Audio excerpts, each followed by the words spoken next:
अंगूर। अरे वाह, ये बताना चाह देखो क्या आते हैं ना। ये क्या है जरा देखो, ये क्या है? अमरूद। अच्छा अच्छा, जल्दी से आपका बताना। ये क्या चीज है? हाँ, अनारस। ये पाइनएप्पल। अरे चलो ये? तो सारे क्या है फलों के नाम? क्या है? ये सारे फल खाते हो तुम लोग?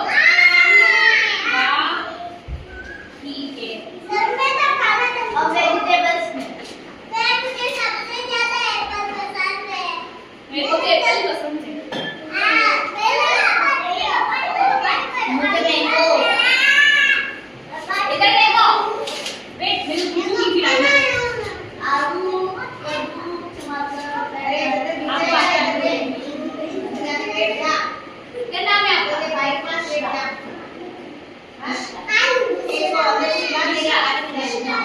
बुशरा। एक नाम तेरा ओए बुशरा, ये क्या है? मिर्ची। कौन सी मिर्ची है? हरी मिर्ची, लाल मिर्ची? लाल मिर्ची। वाह, वेरी गुड बेटो।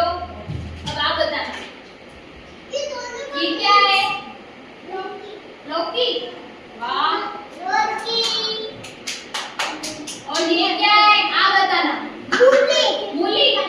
खाते हो मूली? नहीं खाते हो, अच्छी नहीं लगती। ये क्या है आप बताओ।